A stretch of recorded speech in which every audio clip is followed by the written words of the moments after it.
Okay. So look, do you have a good memory or bad memory? We've established that you use a lot of time on your phone, and I'll bet most of you, yeah, bye, Angelina. Peace. Have a good summer. Most of you are going to hit a career that involves memorizing content. All of you are like, bad memory. Why do you think you have a bad memory? What evidence do you have of that? And don't say your grades, because I can't remember things. I forget things instantly. Okay, fair enough. I remember really insignificant stuff. And then you forget the significant stuff, Sajal, or do you remember everything? Yeah, okay. I know what you mean. I was once the same way. I mean, I still am in certain areas. Let me ask you this. How do you study? Say that you're in a content-based class like AP Chem or physics or history. Assuming you actually study, how would you accomplish this? Assuming you actually study. Quizlet, rewrite the material. And here's the thing with Quizlet. It's a big deck of flashcards, right? Does Quizlet ever, if you have a deck, you're always just going through those cards, right? If you have a deck of 100 cards, you're reviewing 100 cards that day, right? I mean, you can stop, but you can't really, there's no deviation in the order in which the cards are presented to you. Okay, YouTube review vids. Flashcards, very common. Remember physical flashcards? I'll bet some of y'all still use physical flashcards, right? They're helpful. Anki is a flashcard app that uses the principle of spaced repetition for long-lasting memorization. And for most of you, it has a potential to make your life more productive and less stressful. And that's a screenshot of what it looks like on your computer.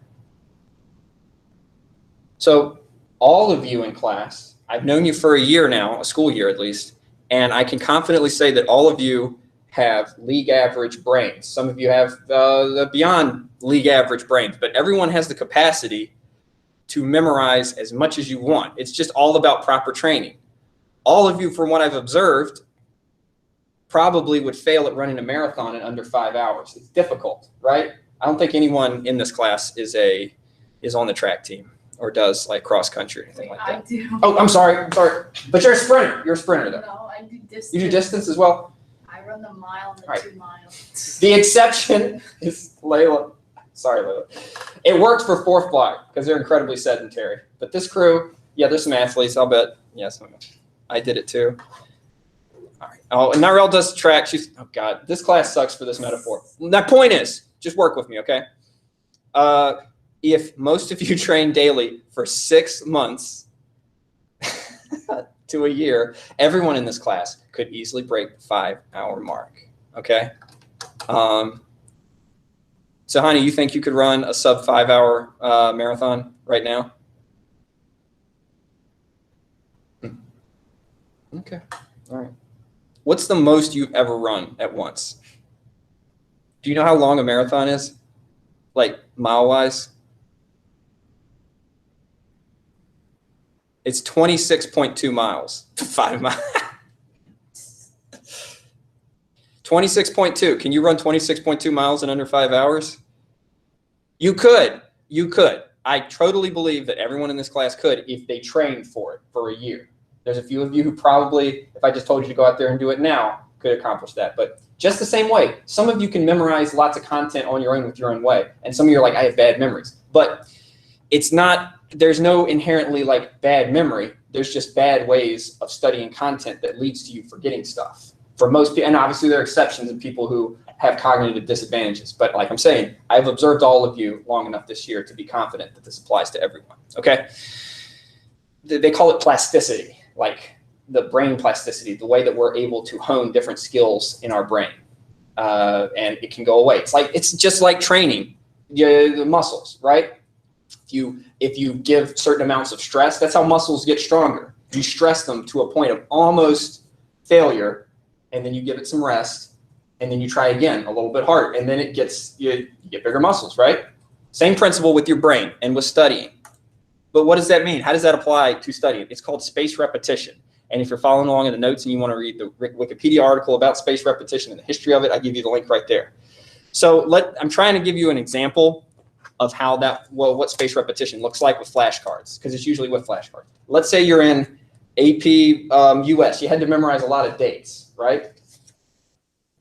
Significant events. So you put on one side of your flashcard, April 21st, 1865, the date that the Civil War ended, right? It was someday in April or whatever. I forget what the date was. And on the back, you have, that's the day the Civil War ended. And you do 4 more of dates and events. You set them aside for a sec, and then you study them. And the ones that you get correct, you set aside for 4 days. You don't look at them again the next day. You come back to them in 4 days. The ones that you got wrong, you look at the next day. And if you get it right, you push it 4 days ahead of there. And do you see how the catch is, though, you're looking at flashcards for a certain amount of time every single day, but you're not looking at an entire Quizlet deck. Does that make sense? Because looking at 100 flashcards each day would get pretty tiresome, right? It wouldn't be very fun. So the principle of spaced repetition is every time you get the card right, you push it forward into the future, and the interval of time gets larger, okay? So 4 days becomes 1 week, then a month, then 6 months, then a year. And if at any interval you get the answer, you can't get the answer right, the card resets back to 1 day. Let me know if this is making sense, all right? It makes a little more sense when you do it. But the point is, it makes the amount of time you spend studying way more manageable because you're not looking at an entire deck every day. And that's all Anki does, is a way of organizing this and applying it. So you don't have to physically have 1,000 flashcards and you have your stack like, here's 4 days in the future. Here's my stack for a month. And it does it all for you. Because it would be, some of you I know are very meticulous and OCD, but you'd have to be just the absolute most OCD to accomplish this physically, because it would just drive you nuts otherwise. Okay. From the book Fluent Forever by Gabriel Wyner, in a 4-month period, if you practice for 30 minutes a day, you can expect to learn and retain 3,600 flashcards with 90 to 95% accuracy. These flashcards can teach you alphabet, vocabulary, grammar, and even punctuation, and they can do it without becoming tedious because they're always challenging enough to remain interesting and fun. Spaced repetition is a godsend to memory-intensive tasks like language learning. It's a pity it wasn't a subject back in school when I had a lot more to remember, right? The ability to memorize things, it helps in class. Here's some data about what our memory looks like. And if you use spaced repetition, if you look over to the right, it can help make it so that if you do it at the correct intervals, after a day, 4 days, a week, a month, then like 3 months, so on and so forth, up to a year, then 5 years, you never forget anything because you keep challenging yourself at the right intervals to remember it. And if you get it wrong, you just reset it. Okay, so here's what my Anki deck looks like. It's an app that you download on your computer. You just can't have a Chromebook, okay? It has to be a computer that is either Microsoft or Mac. I mean, I'm sure the other like hipster brands like Linux and Opera or whatever. You get what I'm saying. Just can't be a Chromebook. So my deck I created mostly for Spanish-related studying, but I also included things like the 9 Muses, which I was interested in memorizing and learning. I have one for number stuff. Like, I was like, it'd be cool if I knew what the Bill of Rights was. Like, we all know what the First Amendment is, what the Second Amendment is. But like, if you said off the top of your head, hey, what's the Fourth Amendment? You wouldn't be able to know instantly it's about search and seizure. But I know it now because I added it to my Anki deck and I study it. Okay? Now, you're like, well, I don't care. I already speak 2 languages very competently, and I don't care about learning the Bill of Rights and everything. But you can customize it. I'm certain that there are topics, there are subjects that all of you would like to have a head start on learning or refining. And you just customize your Anki deck based on your interest in what you want to learn. You create the cards yourself, the same way you create your own physical flashcards. You can download them off the internet, but it's not nearly as successful, studies have shown, in memory retention, because the act of creating them already starts working on implanting it in your mind. So this is what it looks like. I looked at 9th Muse, so I had to search my mind, like, oh, what is that? Calliope, right? 9th Muse carries the most like regal muse, carries copies of Homer's epics, and I was right. Laurel's Homeric poems, and so I clicked easy because this is like the 3rd time I've seen it. So now we get to push way into the future, 5.3 months. Y'all are going to be seniors by the next time I see the this card again. But hopefully I'll still remember that the 9th Muse is Calliope. Isn't this exciting? Can't you see why I get so excited about this? Has the y'all already logged off probably? It's like boring. All right.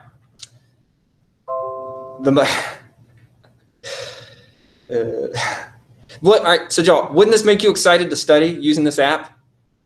When I asked, how do you study? You're like, I don't, which I know is a lie, but wouldn't this make it more palatable, more interesting? Okay. Well, you're going to need the benefit of the doubt for this right here. As I've said, as we've learned, we all use our phones so much throughout the day. Anki has a mobile app where you can sync it up with your computer app. You don't even have to have it. You could just have the mobile app and create your deck that way. I use my mobile app 95% of the time. That 5% of the time I use it on the computer is to enter data, enter cards, because it's easier to do it that way. The only catch is it costs $25 for the app. That's not that much money though. Harini last class, she was like, $25, you can't. I'm like, come on. You could easily go to Panera right now and drop $25 lickety split, right? A couple of those cookies, I don't even know, what do they sell at Panera? Bread bowls, right? Yeah. What do you call it? A nice herbal tea. Not cheap. Easily drop $25. And Panera is ephemeral. It's going to go away, and it's not even good for you, right? Most of the stuff.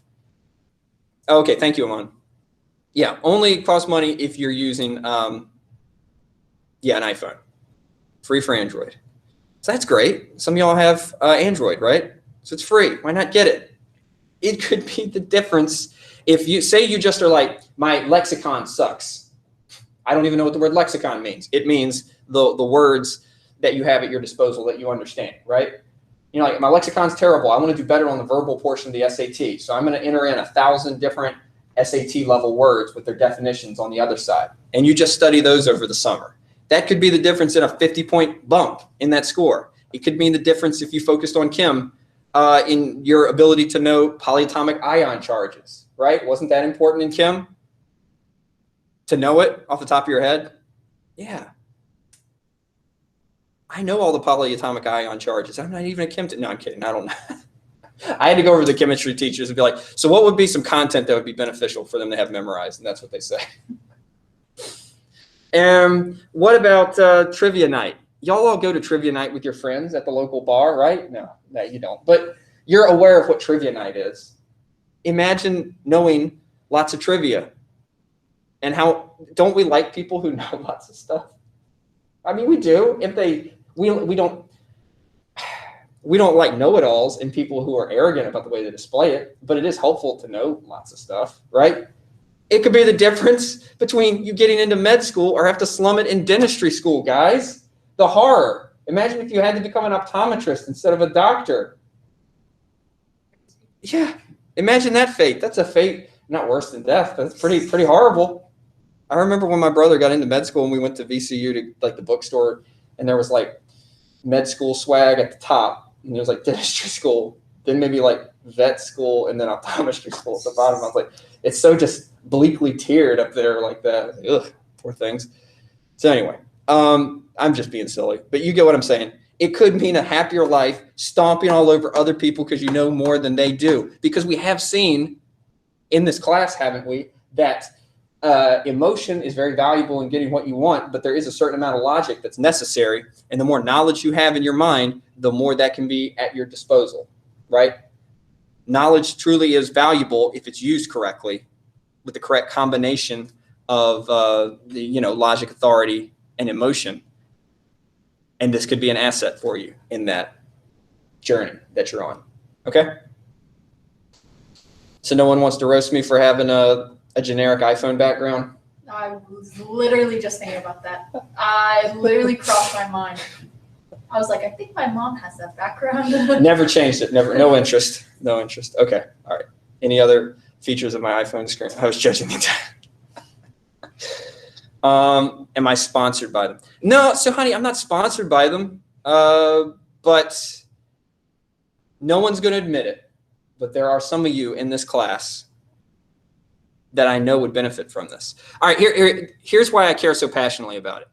Because so many of you have spent all year talking about your stress, about how do they expect us to learn all this content. And I'm not saying Anki would solve all that, but I am saying that if you understood how spaced repetition works, and if you had a system for incorporating it into your life, it would help alleviate a lot of that stress. Does that make sense?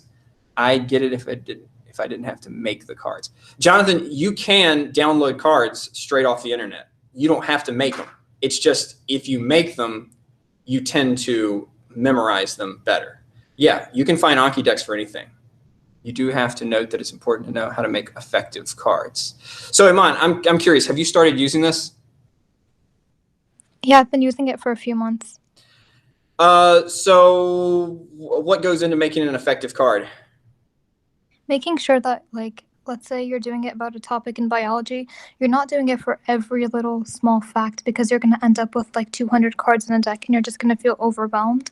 But making it for like key concepts and focusing more on understanding the concept instead of just memorizing blankly. Yeah. And if biology, if you think that's what's necessary, but aren't there classes where you just got to memorize, like in AP Chem, didn't you just have to memorize just lists of stuff, right? Like the polyatomic ions, like the periodic table. I don't know. They give you all the periodic table. But yeah, Iman is right. You have to figure out what works best for you and your endeavors. Iman, can you give me a testimonial? Has it been helpful in your endeavors?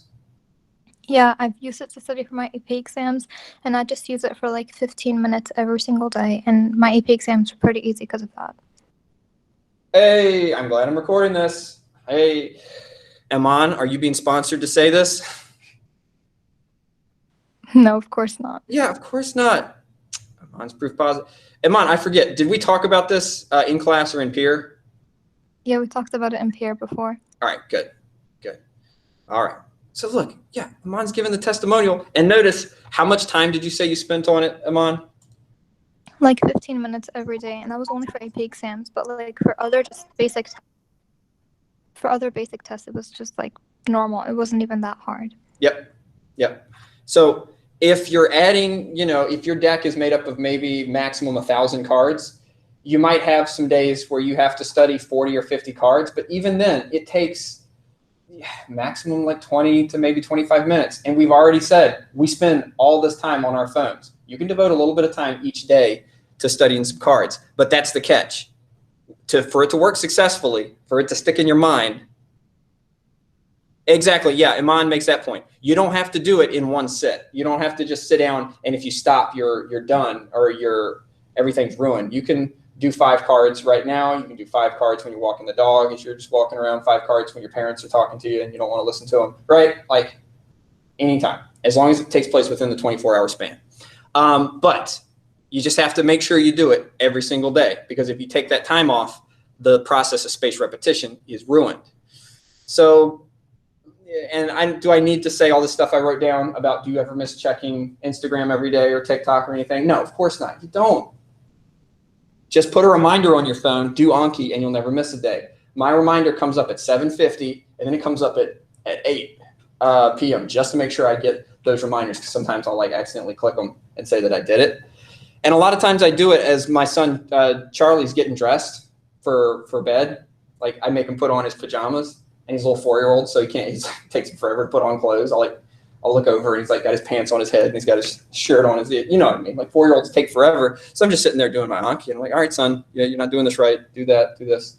And studying my muses in Spanish, so on and so forth. And as Iman noted, you have to create your own cards and you have to create your cards carefully and thoughtfully for the greatest success. You can download the top 100 paintings when they were drawn and who drew them, and you can study that. But it will be easier if you were to create the deck yourself, as I've been working on creating one to learn all these famous paintings. And it takes a little bit of time, but it's fun. I like knowing about these classic the paintings and their history, a little bit of art. I never took art history in college. I'm like, why not learn a little bit? Why not expand my mind? Why not do that during the summer? What are y'all going to do during the summer? Y'all aren't going to do anything, right? Just going to sit around. College apps? Yeah. Sleep? Work? Yeah. You're going to have some free time, I promise, right? If anything, at least at that nighttime. Y'all are nocturnal, basically. So just take a little bit of those use the 2 a.m. to 2:30 a.m. part of the nighttime to do a little Anki work, okay? You have to have a computer that can support it. You can't use Chromebook. Obviously, you can use your phone. And the fact that cards do create time to add to your deck, that does take a little bit of time, and that's why I'm telling you this now. If I made this pitch to you at any other point during the school year, most of you would have been like, hey, that's nice, Mr. Scott. No way I'm going to do this. But I'm telling you about this now because you're going to have the 10 weeks where you have no school obligations that are directly assigned to you, unless you're taking some sort of summer school class. I've already talked about how this is used for memorizing content. No questions about that, I hope. So if you want more information about it, about like techniques for creating cards, because they have different types of cards I could go into specifics about. If you want to see testimonials, well, for the information about Anki, go to its home base, that website. If you want to see testimonials from people, both who have, like, people always around this time are like, I just finished med school and my life was so much easier because I was using Anki. My brother, when he was in med school, would tell me these horror stories about people he knew who literally would spend every waking moment where they weren't in class sitting in their room studying and studying. And they weren't using Anki. They were just trying to brute force learn it all. And people in med school have talked about, I spend an hour a day on Anki and it has vastly improved their board scores. And that in turn affects what they're able to do in the profession. So you read those. It's interesting to read about what people have chosen to study using Anki. A lot of people use it for foreign languages, but some people use it for coding languages, right? I guess that is in its own way a foreign language. And engineering students, so on and so forth. So I'd recommend looking at that. I'm sure there's other forums, but Reddit's the one I've gone to frequently to look at. If you want to read a book about memorization that's really fascinating, click on that link. It goes to the book Moonwalking with Einstein by Foyer. What's his name? Was it Jonathan Foyer? It's his brother, Joshua Foyer. It's fascinating. It's about competitive memorization and how our brain works and how we remember stuff. And it will truly make you more confident in your abilities, because he talks about how he, a very just kind of average person, was able to become a memory champion. Somebody who, they give him a deck of cards, they show him random cards, all 52, and he internalizes the order of them and spits it back out through memory tricks and techniques and so on and so forth. What type of doctor is your brother? In closing, Pranavi, why'd you ask that question? Anki is a way to work smarter. There is only so much time in the day, and if you can maximize the efficiency with which you study, your life will become that much more enjoyable and productive, because that's what we want. A college doesn't want to just see that you have amazing SAT scores. Harvard, like they say, if they wanted to just admit 1600s on the SATs, they could fill 3-4 entire freshman classes with that. They want people who have time in their life to do things other than scholarliness, like volunteering, like being a leader, like pursuing your passion. Okay? And this could help you in those endeavors. Yeah, it's okay, Pranavi, I was just teasing you.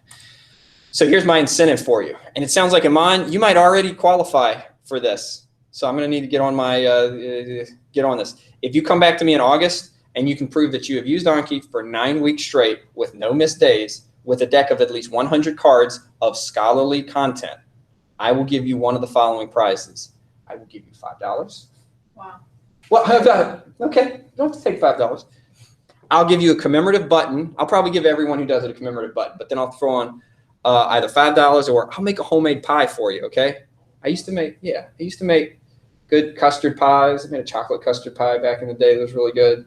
I'll make you one. Or something else, I don't know. But do you get what I'm saying? Trying to incentivize you, because I know me telling this to you, me being enthusiastic about it, it's not enough. It's not enough, but maybe pie is enough. Maybe $5 is enough. If you can't get together the scratch to pay for the app and you want it, let me know. And I'll put together a little like slush fund for you to fund your $25 Anki purchase, okay? But remember, I want it to be scholarly content. Like I say, if you're memorizing like birthdays of your favorite YouTubers or like Harry Styles facts, I'm sorry, we love Harry.